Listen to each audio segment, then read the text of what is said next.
Hello everyone and welcome to Murphy's Law Garage. Today we work on the diesel Ramcharger, the 12 valve Cummins frame and body swapped Ramcharger. The Cummcharger? I like it, the Cummcharger. Stick around.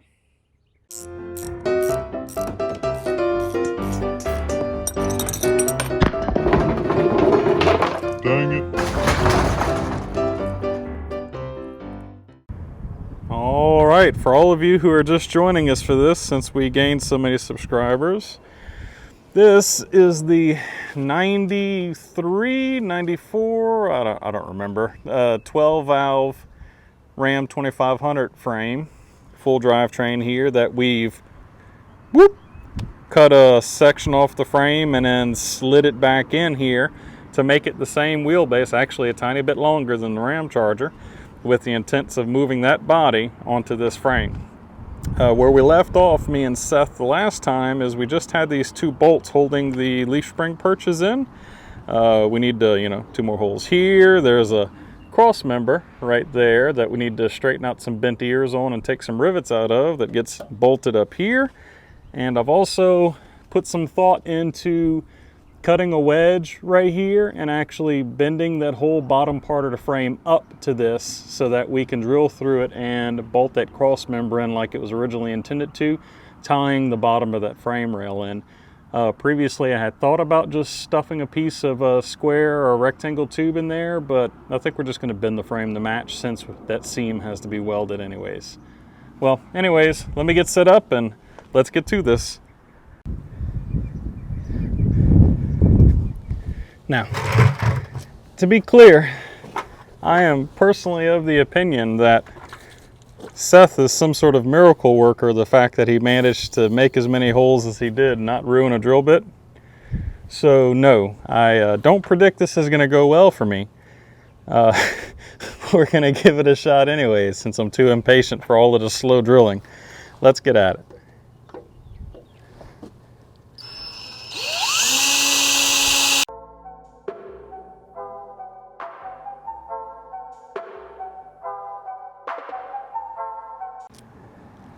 Well, frankly, that went a lot smoother than any of you have been around and seen my luck with cobalt drill bits expected this to go. Two holes pretty easily. I'm kind of conflicted as to whether or not to just move to the other side and repeat, or to attempt this mess that's most likely going to try to break a drill bit. I'll think about it.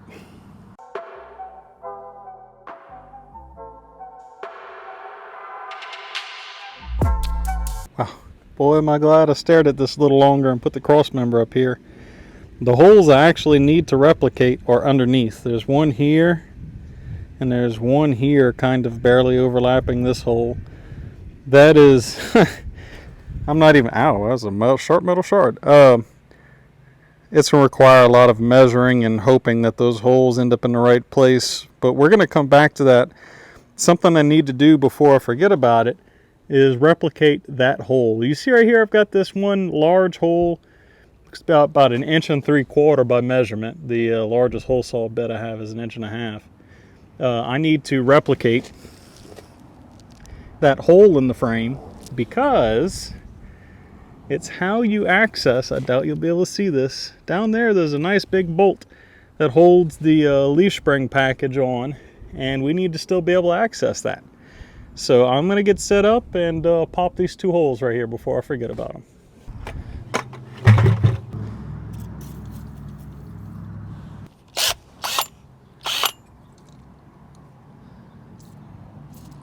All right, here goes nothing.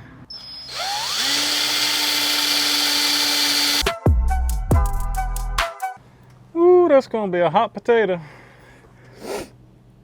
That wasn't nearly as bad as I thought it was going to be. I mean, the hole ain't beautiful, but we'll clean that up whenever we have to take this frame and the perch and everything back apart again so I can sand and self-etch prime and all that fun stuff. We'll deal with cleaning that up some whenever we're going back in the together direction. Anyways, let me turn around and I'm gonna pop the other side.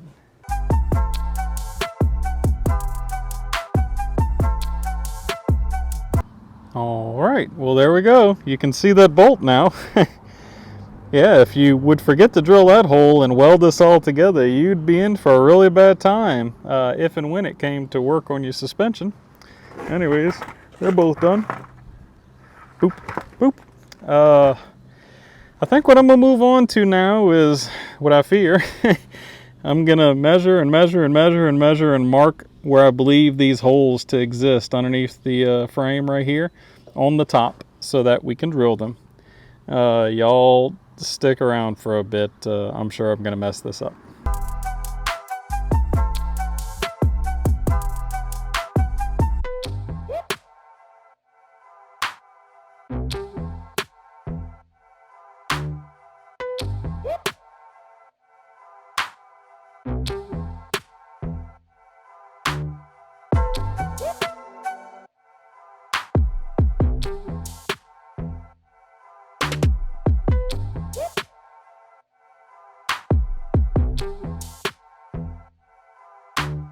Well, I managed to hit them. I wouldn't say I middled them. Wow, that fisheye makes that look oblonged. Anyways, I managed to hit them. I was probably off by a 1/16 or so. Not something a little cleaning up with the bit, so I reamed the bit in and out of there a bit.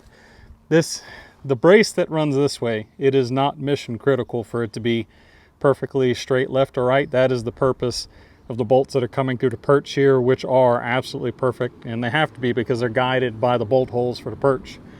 This is just so we can put the center frame support back in, and once the center frame support is back in, this large piece of 1/2-inch steel that someone put in here for a fifth wheel or whatever, gooseneck, that can come out of here. But a wasp will not leave me alone. One had to die for his cause down here. Anyways, let me move to the other side and replicate that, and then at some point I'm going to have to get in here and cut the V in this frame and then beat it up so that I can drill the hole to match these two. Oh, I forgot to mention there was a casualty. I broke 1/2 of the split tip off here, the pilot bit that's built on the end of this. Still managed to finish that hole real nice, so this bit isn't a total loss and most likely keep getting used for a while. All right, everyone, I've got all of these holes done. All we've got left to drill is a hole right here and a hole right here after we bend the bottom part of the frame up that holds the lower part of the cross member right here that acts as a rigid member for the frame. I've got my grinder set up right here and I'm gonna get to cutting. Y'all come along with me.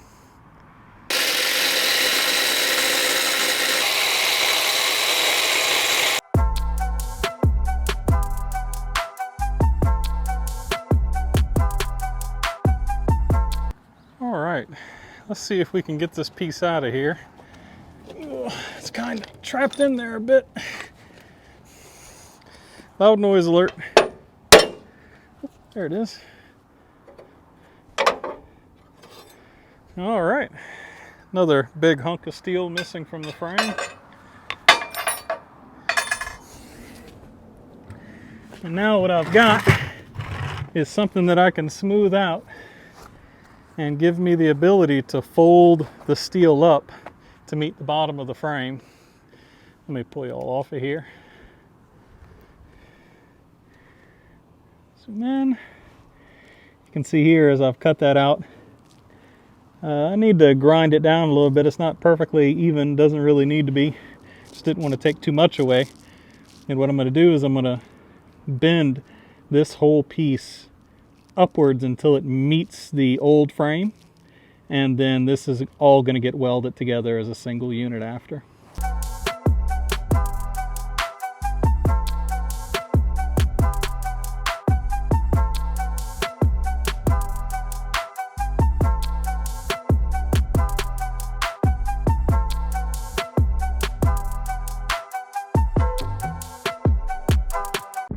right.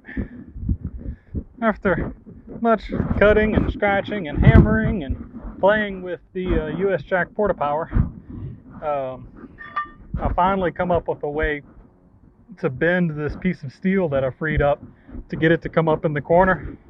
Let me finish jacking it in. Little sketchy on the Porta Power side because of chain and pulling at an angle, but I can get it real tight in here. That's basically the only way I've been able to do it. Now I think what I'm going to do next is I'm going to put the bottle jack under here. I'm going to relieve some pressure on the Porta Power, put the bottle jack underneath here, and try to get this piece of steel to get right where it needs to be, so that I can pop my hole and put a bolt in it, and it'll, for the most part, be where it needs to be. We're using stick to weld this, so we've got a lot of fill material we can run in, though the gap is pretty tight. It's got a nice valley in it to weld into. So anyways, let me get that all straightened up. I'm going to pop the hole and get a bolt in it, and I'm going to bring y'all back in. Well, I just learned an important lesson. Don't ever put your lav mic like up here, because if your face can come down and get sweat on it, you sound like I did in the last clip that you're watching right now, or have just watched, that sounds like I'm in a tunnel and underwater. So luckily I have a second one with me, and it's much further down. Let's turn the camera around. All right.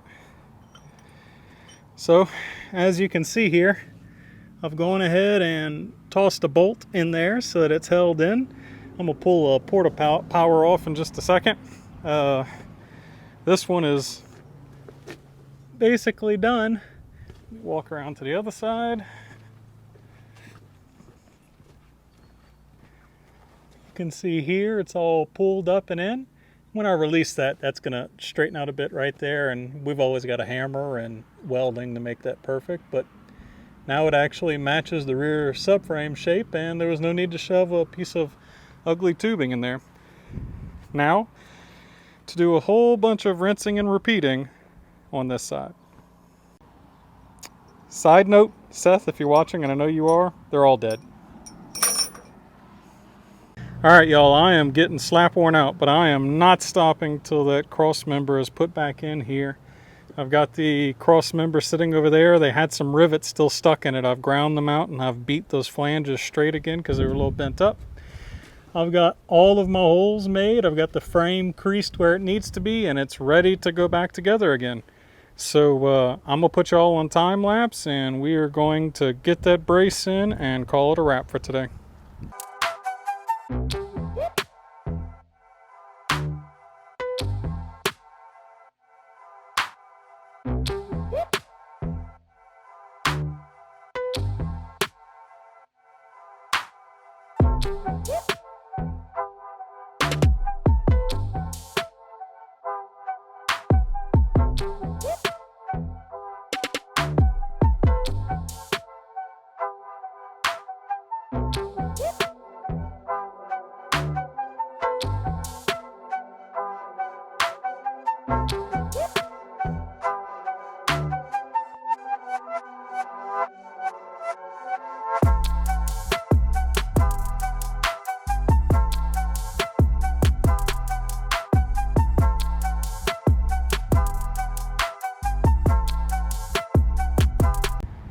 Ooh, am I tired. Well, check that out, everyone. All the bolts are in.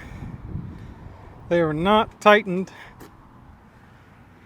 because it all has to come back apart here in another week so that I can remove rust, put some etching primer between the pieces of metal, and then put it back together again for one last time before the welding Jedi comes over and works on it. Whew. I ain't joking, I'm tired. This diet thing, the lack of eating food, not too much salt in my system, tons of drinking water, my muscles are angry. But anyways, there it is. The cross brace is in the frame. Like I said, all we need to do is get some etching primer in there, put it back together again, stretch those bolts until they're, you know, torqued like 8 Ugga Duggas or something. and then the welding Jedi is going to come and stitch it together to where it's never, ever, ever going to come apart again. Thank y'all very much for coming along with me. Y'all go to murphyslawgarage.com to check out our website. Find us on Instagram, Murphy's Law Garage, Twitter, Murphy's Law Garage without an E on the end. As usual, God bless. We love you. Peace.